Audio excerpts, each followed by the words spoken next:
ओम शांति। क्या हम मरे हुए लोगों से बात कर सकते हैं और कैसे? जो लोग पृथ्वी लोक का त्याग करके चले जाते हैं उनसे उनकी मुक्ति का मार्ग पूछने के लिए उनसे कैसे संपर्क करें, ये बहुत लोग कहते हैं। बहुत लोगों का ये सवाल है, इसलिए आज इस टॉपिक पर वीडियो बनाया है। बहुत लोगों ने कमेंट किया है कि जो हमारे परिवार से कोई चले जाते हैं, किसी का बेटा चला गया, तो एक बहन ने कमेंट किया था कि मुझे एक बार उस बेटे से मिलना है, एक बार उससे बात करना है, कैसे भी करके उससे एक बार बात करा दीजिए। किसी के पति चले गए, किसी की पत्नी चली गई, तो ऐसे बहुत लोगों ने इस प्रकार से कमेंट किए थे कि हमें एक बार जानना है उनका हाल क्या है, वो कहाँ है इस टाइम पर। हम उनसे पूछना चाहते हैं कि उनकी मुक्ति कैसे होगी, हम उनसे कैसे बात कर सकते हैं। इस प्रकार से बहुत लोगों ने प्रश्न किया है। तो देखिए, आप बिल्कुल सीधे सीधे डायरेक्ट बात कर लें, ये तो असंभव है। कोई किसी भी प्रकार का आपको नाटकबाजी कुछ भी करके बता दे कि ऐसे कर लें, हमें ये करवा दो, ये अनुष्ठान करवा दो, हमारे लिए पैसा दे दो, हम अनुष्ठान करेंगे, उनकी मुक्ति के लिए मार्ग बताएंगे, ये तमाम ऐसे कुछ भी कर सकते हैं। कितने ही लोग ऐसे हैं जिनसे पैसे ठगी कर चुके हैं, जो पैसे दे चुके हैं। अभी ऐसा बहुत चल रहा है दुनिया में।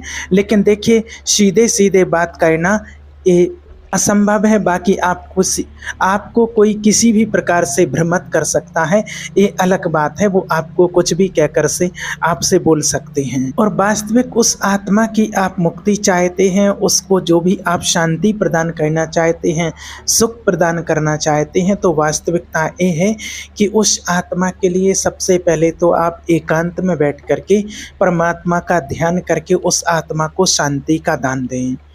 दूसरी चीज़ कि उस आत्मा के लिए आप कुछ भी करना चाहते हैं, आपकी सामर्थ्य है, तो आप छोटी छोटी कन्याओं को भोजन कराएं, छोटी छोटी कन्याओं को वस्त्र दान दें, ये आप कर सकते हैं।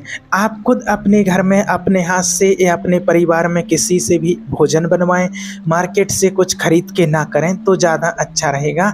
आप घर पर ही भोजन बनवाएं और भोजन बनवा करके आप छोटी छोटी कन्याओं के लिए बुलाएं और अपने घर पर उनको भोजन करवाएं। और उस भोजन में हो सके तो वो ही चीज़ें बनवाएं जिनके प्रति आप करना चाहते हैं। तो जो वो लोग खाते पीते थे वो ही आप करवाएं, वो ही आप भोजन बनवाएं और उन बच्चों को वो भोजन खिलाएं। और उन बच्चों को आप दान भी दे सकते हैं, वस्त्र दान भी दे सकते हैं, या फिर जो वास्तविक जिसको ज़रूरतमंद हैं, जो भूखे लोग हैं, उनको आप भोजन करवाएं।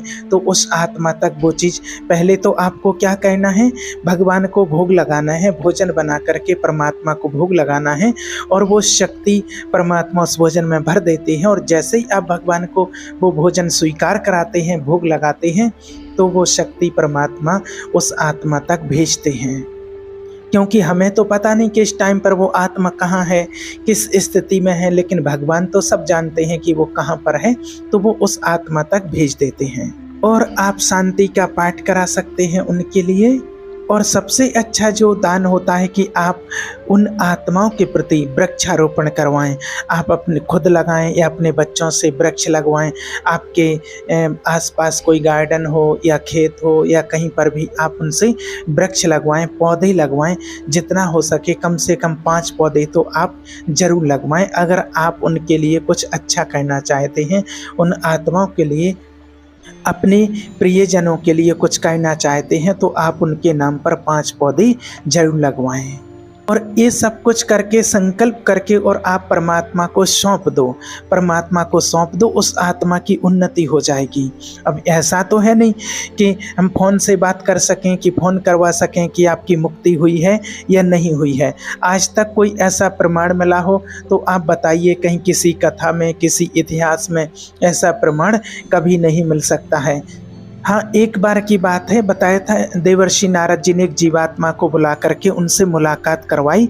तो वो जीवात्मा ही कहती है कि अरे मैं इसका बेटा थोड़ी हूँ, मैं इसका बाप थोड़ी हूँ, मैं तो इसका कई बार बाप बन चुका हूँ और कई बार ये मेरा बाप बन चुका है, कई बार हम पति पत्नी बन चुके हैं। और ये जो रो रहा है ये सिर्फ अपने स्वार्थ के लिए रो रहे हैं। बस मेरा प्रारब्ध इतना ही था और मैं इतने ही दिन का था इनके साथ और मैं वहाँ से चला आया, मेरा काम पूरा हो गया है। तो उनका मोह नष्ट हो गया था। तो तो ये वास्तविक सत्य होता है। देखिए, और ऐसा नहीं है कि जो चले गए हैं तो उनसे कोई मिल सके या उनसे कोई सीधा बात कर सके, अब ऐसा नहीं होता है। और आपको बिल्कुल भी दुखी नहीं होना चाहिए। आपको जो बताया बस ये कहना चाहिए। बाकी जो आत्मा गई है वो अपना कर्म लेकर के साथ में गई है, तो उस कर्म के अनुसार ही उस आत्मा की सदगति होती है। जहाँ भी उसको जन्म मिलना होता है वो अपने कर्म के अनुसार मिलता है। जिस परिवार में उसको जन्म लेना है तो वो अपने कर्म के अनुसार मिलता है। बस उस आत्मा को आप शांति का दान यहाँ से आप ये दे सकते हैं तो उस आत्मा तक पहुँच जाता है। बाकी आपको और ज़्यादा परेशान होने की ज़रूरत नहीं है। और उन आत्माओं को फिर कुछ याद भी नहीं रहता है। जैसे देखिए, वो जो कुछ भी आप करेंगे या कोई और भी करेगा तो उनको विस्मृति हो जाती है, याद नहीं रहता है। जिस प्रकार से यहाँ पर ही इसी लोक में अभी ही हम सभी लोग गर्भ में रहे हैं, गर्भ में रहते हैं तो किसी को 1 सेकंड की भी स्मृति है कि माता के पेट में हम कैसे रहे तो है ना, सभी लोग रहे हैं, लेकिन स्मृति है क्या? किसी को नहीं है।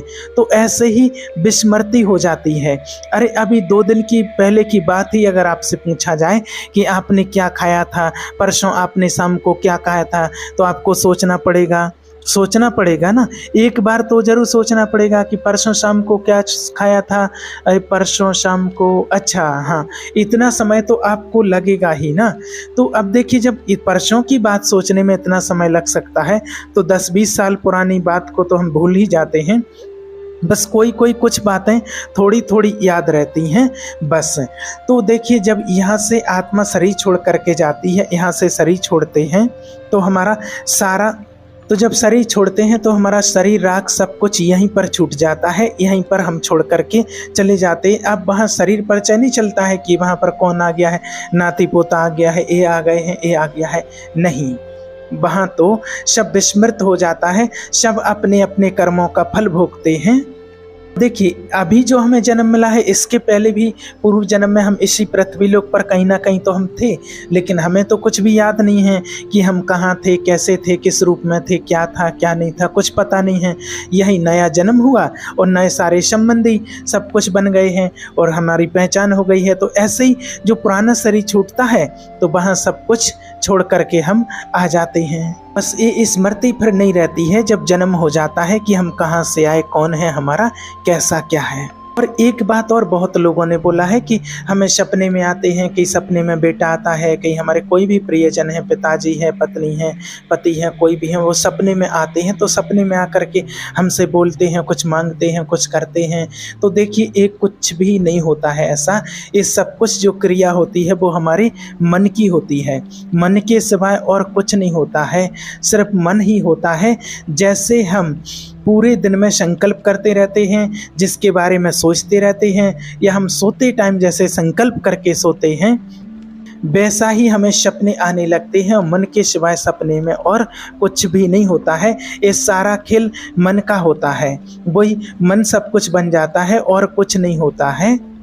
जैसे आप संकल्प करते रहते हैं कि हमारा पिताजी चले गए, हमारे पति चले गए, हमारी पत्नी चली गई, हमारा बेटा चला गया, तो वो कहाँ होंगे, उनको कुछ ज़रूरत तो नहीं होगी, उनको कुछ हम खिला नहीं पाए, उनको अंतिम इच्छा नहीं पूछ पाए, उनको कुछ नहीं कर पाए। तो आपका जब ऐसा चिंतन चलता रहता है पूरे दिन भर, और रात को सोते टाइम भी वही चिंतन चलता रहता है, तो फिर जब आप सोते हैं तो वो संकल्प आपके वैसे ही चलते रहते हैं, तो आपको वैसे ही सपने आने लगते हैं। फिर आप सोचने लगते हैं, पिताजी आए थे, कहीं बेटा आया था, कहीं पति पत्नी जो भी हैं वो आए थे और हमसे ये चीज़ मांग रहे थे कि ऐसा करो, हमें ये चाहिए, वो चाहिए। ये कुछ भी नहीं होता है, ये सिर्फ हमारे मन का ही माया जाल होता है और कुछ नहीं होता है। अब आपको ज्ञान नहीं है, उस चीज़ की समझ नहीं है, इसलिए आपको लगता है कि अरे ऐसे कैसे कुछ नहीं है, ये तो पुण्यात्मा है, धर्मात्मा है, देवात्मा है, जड़ चित्र है, क्या है, ये मन के सिवाय और कुछ नहीं होता है। इस सपने में सिर्फ मन का ही खेल होता है और कुछ नहीं होता है। देखिए, एक बार की बात है, एक बार राजा जनक ने सपने में देखा कि वो गरीब आदमी हो गए, उनका राज छिन गया। अब इतनी भूख लगी उनको कि उन्होंने मांगा, कहीं से भीख मांगी तो कहीं से दाल चावल उनको मिला, लकड़ी भी नहीं, और मिट्टी के पात्र में वो खिचड़ी बना रहे थे। खिचड़ी बन ही गई थी, पक गई थी खिचड़ी, कि इतने में 2 सांड लड़ते हुए आए और लड़ते लड़ते उनके पास आ गए और उनका जो बर्तन था, जो पात्र था मिट्टी का, वो फूट गया सांड का पैर लगने से और वो तितर बितर हो गई खिचड़ी। अब वो इतने भूख से व्याकुल कि अब क्या खाएंगे, अब क्या खाएंगे। और उसी व्याकुलता में उनकी नींद खुलती है और फिर देखा कि महाराज और अपने पलंग पर अपने कक्ष में हैं। तो उन्होंने कहा कि ये सत्य है कि वो सत्य है। अब सभा में गए, बड़े बड़े ज्ञानी महात्मा बैठे हुए थे कि प्रश्न करते हैं कि ये सत्य है कि वो सत्य है, बस इतना ही बोलते हैं। अब कुछ बतावें तो उत्तर मिले, बस वो कुछ नहीं बोलते हैं कि ये सत्य है कि वो सत्य है। जब कोई उत्तर नहीं दे पाता तो उसको नज़र कैद कर लेते हैं कि खाना पीना सब व्यवस्था मिलेगी और जब तक हमें उत्तर नहीं मिलेगा कोई भी विद्वान अपने घर नहीं जाएगा। बहुत सारे विद्वान हो गए ऐसे जिस किसी ने उत्तर नहीं दे पाया और सबको वो कैद करते गए। अब क्या होता है, अष्टावक्र जी एक बार खेल रहे थे बालकों के साथ, अपने मित्रों के साथ में, और वो बड़े प्रवीण थे। तो कुछ बालकों ने कहा, अगर आप इतने ही प्रवीण हो तो आपके पिता जो बंदी हैं राजा जनक के यहाँ, उन्हीं को छुटा लाओ जाके। अष्टावक्र जी माता जी के पास गए और बोले, आपने तो कहा था कि पिताजी कहीं घूमने गए, तो बोल पिताजी कहाँ हैं। तो उन्होंने कहा कि बेटा मैंने इसलिए छुपाया कि अगर तुम्हें बता देंगे तो तुम भी नज़र कैद हो जाओगे, तो पति से तो विमुख हो ही गए, पुत्र से और विमुख हो जाएंगे। उन्होंने कहा, हैं कहाँ पिताजी, मुझे बताइए। तो उन्होंने कहा, माताजी ने राजा जनक के यहाँ ऐसा कोई प्रश्न करते हैं वो और ऐसा कोई उत्तर नहीं दे पाते हैं, इसलिए उनको नज़र कैद कर लेते हैं। अब ये तो नई अवस्था थी, अष्टावक्र जी युवा थे, नई अवस्था थी। अब वो क्या था, 8 जगह से टेढ़े थे। अब व्यक्ति कोई 1-2 जगह से अगर भी टेढ़ा होता है तो चलने में कितने उसके झटके लगते हैं, फिर 8 जगह से जो टेढ़ा हो उसको कितने झटके लगेंगे। अब जैसे ही वो उनकी सभा में पहुँचे, राजा जनक की सभा में पहुँचते ही साथ, और सभी लोग हंसने लगे। जैसे ही हंसने लगे तो वो कहने लगे कि महाराज मैंने तो सुना था कि आपके यहाँ ज्ञानियों की सभा लगती है। वो तो ब्रह्म ऋषि की संतान थे तो तेज पोष था उनके चेहरे पर। तो बोले ज्ञानियों की सभा है, मुझे तो लगता है कि ये तो सब देह अभिमानियों की सभा है। और उन्होंने जो शब्द कहे तो वो सबको अच्छा नहीं लगा। तो राजा जनक ने कहा कि ब्रह्म ऋषि बालक होकर के असभ्य वार्ता क्यों करते हो। तो और भी ऋषि ऐसा कहने लगे। तो उन्होंने कहा कि हमें उत्तर दीजिए कि तुम हंसे क्यों हो, आपको हंसी क्यों आई है। तो सभी ने कहा कि आपके शरीर का 8 जगह से टेढ़ा होना और आपके शरीर को देख करके हमें हंसी आ गई। तो उन्होंने कहा, ये हड्डी मांस त्वचा यही तो देखा ना, क्या स्वरूप देखा, इसलिए तो देह अभिमानी हो ना, देह अभिमान है तुमको। अब सब बड़े बड़े ज्ञानी सब चुप रह गए कि तुमने सिर्फ हड्डी मांस त्वचा ही देखा है, यही तो ढांचा टेढ़ा है, तुमने आत्मा देखी क्या, तुमने ज्ञान देखा क्या।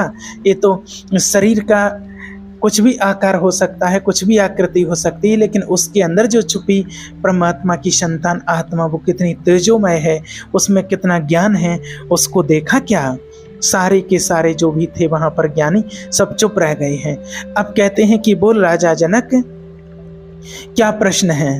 बोले ये सत्य है कि वो सत्य है। बोले ना ये सत्य है ना वो सत्य है। राजा ने कहा कैसे।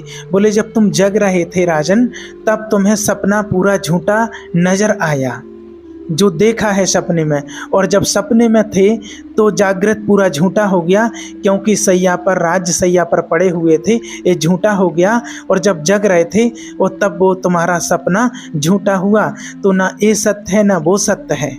उनको राजा को तो यही लग रहा था कि मैं सपने में भिखारी बना हूँ, भीख मांग रहा हूँ, तो मैं भिखारी बना वो सत्य है या राजा बना वो सत्य है। तो उन्होंने कहा ना ये सत्य है ना वो सत्य है। आज जिस राज गद्दी पर आप बैठे हो, कल इसका मालिक कोई और था और कल कोई और होगा, और आज आप हैं, सत्य ये है। तो फिर गुरु बने अष्टावक्र जी, जनक जी के गुरु हैं, और जनक जी सुखदेव जी के गुरु हैं। सोचिए आप, तो ना ये सत्य है ना वो सत्य है। अब कोई इस प्रकार से किसी के पास जाकर के, सपने विचारक के पास जाकर के और कुछ पूछे कि ऐसा हुआ है, ऐसा क्यों हुआ है, तो वो तो आपको कुछ भी भ्रमित कर सकते हैं। लेकिन यहाँ तो परमात्मा का सत्य ज्ञान है और पर्दा स्पष्ट साफ साफ करके बताते हैं। यहाँ तो अध्यात्म है, यहाँ पूरा पत्ता बिल्कुल साफ है, यहाँ तो क्लियर बताया जाता है। कहा ही जाता है देखिए कि जगत भी एक सपना है, ये भी सपना वो भी सपना, और कई लोग होते हैं जो कि श्राद्ध करने के लिए पूछते हैं कि श्राद्ध करना चाहिए। तो हाँ, श्राद्ध आपका मन है तो आप कीजिए, श्राद्ध आप कर सकते हैं और अच्छी बात है, करना चाहिए। पर अच्छे मन से पहले भोजन बना करके आपको भगवान को भोग लगाना है और भगवान को भोग लगा करके आपको ज़रूरतमंद लोगों को खिलाना है। जो वास्तविक जो भूखे हैं, जिनको ज़रूरत है, उनको आपको भोजन कराना है। सबसे श्रेष्ठ आपको रोज़ इन दिनों में परमात्मा को बहुत ज़्यादा याद करना चाहिए। परमात्मा को याद करके उस आत्मा तक शांति के वाइब्रेशन भेजना चाहिए। उस आत्मा को वो शांति का दान पहुंचता है और उस आत्मा को बहुत शांति मिलती है। और आप जब मेडिटेशन करते हैं, भगवान का ध्यान करते हैं, नाम जप करते हैं, तब वो शक्ति उस आत्मा तक पहुंचती है और आपको बस भगवान को याद करना है, ध्यान करना है। बाकी वो आत्मा जहां होगी, परमात्मा उस आत्मा तक आपकी वो शक्ति, वो दुआएं पहुंचा देंगे। आपको सिर्फ परमात्मा को समर्पित करना है बस। जिस प्रकार से अगर आपको किसी को पैसा भेजना हो, कोई अपना बाहर रहता है उसको पैसा भेजना हो, तो आपका पहले वो अकाउंट में होना चाहिए आपके पैसा। आपको पैसा आप पहले बैंक में भेजते हैं और बैंक फिर उस तक पहुंचाता है। ऐसे ही जो भी अपना पुण्य है, जो भी आप करना चाहते हैं, वो आप परमात्मा को समर्पित कीजिए। फिर प्रार्थना कीजिए परमात्मा से कि वो जीव कहाँ है, तो वो परमात्मा फिर उस आत्मा तक वहाँ पहुँचा देंगे और वहाँ जहाँ भी वो आत्मा होगी, आपका पुण्य उस आत्मा तक पहुँच जाएगा। इस प्रकार से आपको ये विधि करनी है। बाकी और किसी की भ्रांतियों में किसी भी प्रकार का और कोई कदम ऐसा नहीं उठाना है। सबसे अच्छा श्रेष्ठ उस आत्मा तक शांति का दान पहुंचाने के लिए आप भगवान को दिल से याद कीजिए और आपके आसपास गार्डन में कहीं उनके लिए पौधा लगवाइए, वृक्षारोपण करवाइए, 2-5 पौधे आप जरूर लगवाइए। ओम शांति।